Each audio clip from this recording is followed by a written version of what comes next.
Trate de la radio. Les quiero contar la historia de los locos de la azotea. Pero no te vayas, quédate, porque después sigue la historia de Orson Welles, Pánico en la radio. ¿Quiénes fueron los locos de la azotea? ¿Ustedes piensan que acá atrás mío tengo una bandera argentina por decoración? No. Tengo porque estoy orgulloso de las personas que habitaron mi país. Y unos de ellos, o un grupo de ellos, fueron los locos de la azotea. Eran simples 4 estudiantes de medicina de la Universidad de Buenos Aires, más conocida como UBA, que terminaron siendo los protagonistas de la primera transmisión radial en Argentina y en el mundo. Si bien la primera transmisión radial fue escuchada por menos de 100 personas, buscaban una radiofonía al servicio de la difusión cultural. Luego, el medio explotó y se transformó en el fenómeno de masas que todos conocemos. De forma literal, cambiaron para siempre la vida cotidiana de los argentinos. Vamos a hacer un viaje mental. Vayamos a Buenos Aires del año o de la década de 1920. Enrique Susini, Miguel Mujica, César Guerrero y Luis Romero Carranza se abrazaban a la historia argentina y del mundo bajo el nombre Los Locos de la Azotea. Todo había comenzado 10 años antes. Guillermo Marconi, el ingeniero inventor de la radiotransmisión a larga distancia y el telégrafo inalámbrico, arribó a la Argentina, específicamente al partido de Quilmes, para realizar una serie de ensayos y experimentos. Marconi logró, con un barrilete gigante atado a una antena, enlazar comunicaciones desde Argentina a Irlanda y Canadá. Este suceso, por supuesto, deslumbró y encendió el entusiasmo de estos locos, y posteriormente los locos de la azotea, amantes de la música y pasionarios del teatro. Con esta pasión como norte, los 4 amigos continuaron las investigaciones del inventor. Ni siquiera la clasificación y el ocultamiento de los avances en radiofonía en el mundo, producto del inicio de la Primera Guerra Mundial, pudo convencerlos de desistir de la idea de concretar una transmisión radial. El ejército argentino, al tanto del primer conflicto bélico que envolvió a toda Europa durante el siglo pasado, se interesó en los descubrimientos de estos locos. Financió a Susini para que viajara a Francia a avanzar con las investigaciones y desde allá, desde el viejo continente, el estudiante de medicina regresó con algunos equipos técnicos elementales para la posteridad. A las 9 de la fría noche del 27 de agosto de 1920, los locos de la azotea se treparon al techo del Teatro Coliseo. Lograron emitir con un micrófono y un transmisor de 5 vatios atado con alambres una función de ópera. El milagro fue posible. Más o menos lo primero que se escuchó en radio fue lo siguiente. Señoras y señores, la Sociedad Radio Argentina les presenta hoy el Festival Sacro de Ricardo Wagner, Parsifal, con la actuación del tenor Maestri, el barítono Aldo Rossi Morelli y la soprano argentina Sara César, todos con la orquesta del Teatro Constanzi de Roma. En boca de Susini fueron las primeras palabras que se escucharon por radio en suelo argentino. Si bien esta tecnología era usada con otros fines, por ejemplo la guerra, fue en Argentina donde se realizó la primera transmisión de radiodifusión, es decir, como medio de comunicación social. Los argentinos no solo fuimos pioneros en el nuevo periodismo, recordemos a Roberto Arlt y sus aguafuertes, sino también en usar la radio como medio de comunicación social. Apenas 18 años después de la primera transmisión de radio que había tenido menos de 100 personas, en Estados Unidos, por ejemplo, una noche la estaban escuchando ya 12 millones de personas. Por eso es que les quiero contar ahora la historia de Orson Welles, Pánico en la radio. Estábamos en Buenos Aires 1920, viajemos mentalmente a los Estados Unidos, principalmente New York, en el año 1938. Un muchacho creativo verdaderamente ponía patas para arriba a la sociedad norteamericana. A partir de una información emitida por una audición radial, miles de personas estaban completamente convencidas de que el mundo estaba siendo invadido por ejércitos alienígenas. Alrededor de las 8 de la noche de un 30 de octubre de 1938, vísperas de Halloween, se arrimaba a un micrófono Wells, con la intención de poner en escena la obra intitulada La Guerra de los Mundos, de un autor británico de un apellido muy similar, Wells. Todo sucedió en un estudio de la Columbia Broadcasting System de Nueva York. Solo 59 minutos le bastaron a Orson para inmortalizar la emisión de radio más famosa de la historia. Era la primera vez que esta popular estación de radio estadounidense le permitía emitir un bloque semanal sobre una dramatización literaria. Lo primero que se oyó en la puesta en escena de la Guerra de los Mundos fue su condición de ficticia, que se trataba solamente de una novela que iba a ser interpretada por Wells, por Orson, con la colaboración de la compañía teatral Mercury, que él propio dirigía.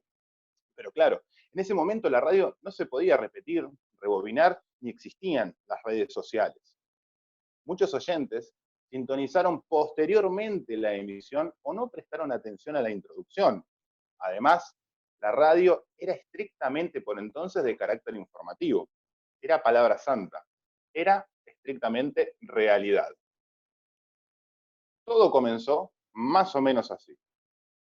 Señoras y señores, interrumpimos nuestro programa de baile para comunicarles una noticia de último minuto, procedente de la Agencia Intercontinental Radio.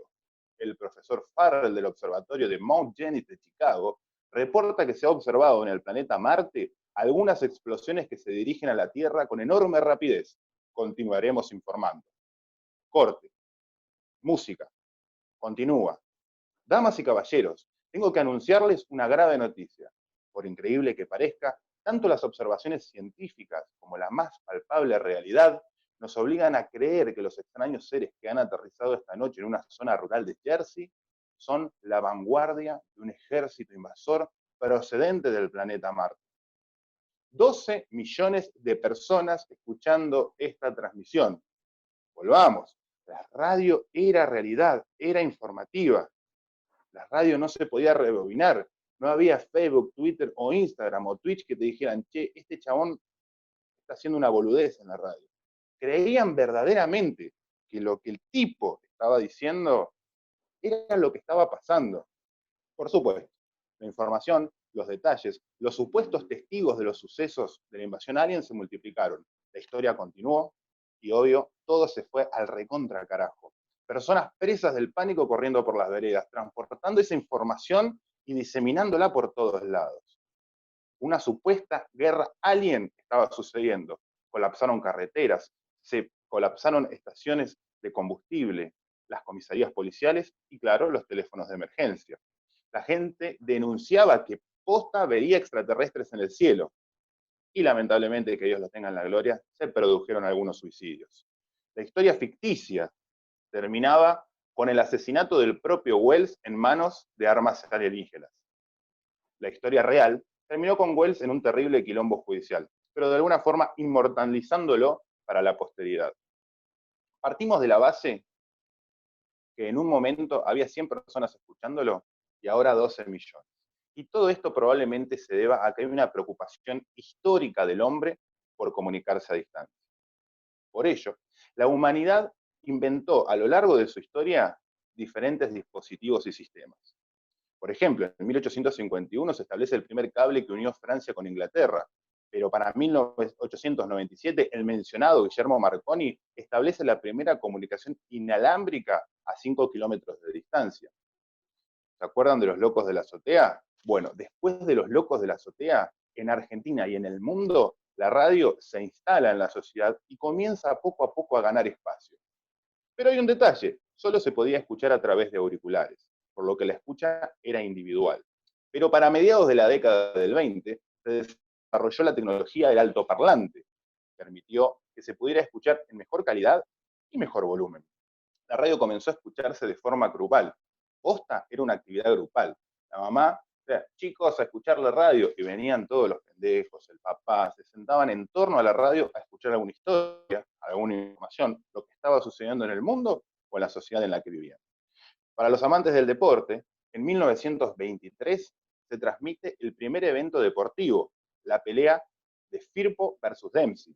Firpo, el primer gran boxeador argentino. Imagínense lo loco. Había que esperar los resultados, que alguien los comentara en un diario que probablemente iba a aparecer en 2 o 3 días. Ahora aparecía en el momento.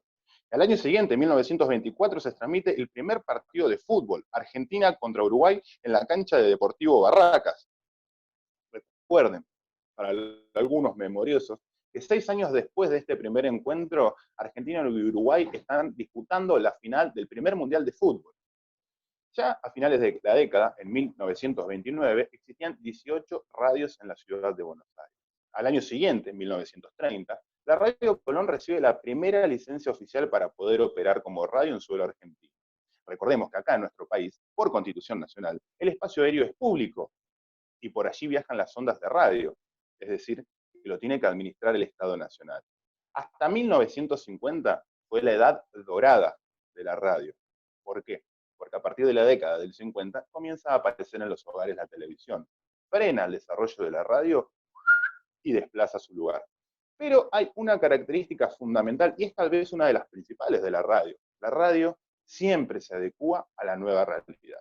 Para 1970 ya se instalan las emisoras frecuencia modulada, conocidas por ustedes probablemente como FM, distintas a la de amplitud modulada, las AM. Estaban las FM principalmente destinadas a la emisión de música en buena calidad. Por eso, da vuelta a la torta. El 60% de las personas que consumían medios de comunicación para 1970 preferían escuchar música antes que ver televisión. Pasan los años y por supuesto que esos porcentajes van a cambiar. Pero luego viene algo que aparentemente iba a destruir la radio y los medios de comunicación tradicionales. Estamos hablando principios de la década del 90, de la aparición de Internet. Pero la radio, viva, comenzó a aliarse con Internet y comenzó a producir las radios digitales, hasta generar un nuevo producto adecuado a esta herramienta, que es el podcast. Hoy, hacer radio es posible para cualquier persona con una computadora con conexión a Internet. No necesitas antena y se vive el fenómeno radio delivery. La radio va donde vos estás, ya sea si saliste a correr, estás trabajando, viajando o simplemente haciendo tus necesidades en el baño.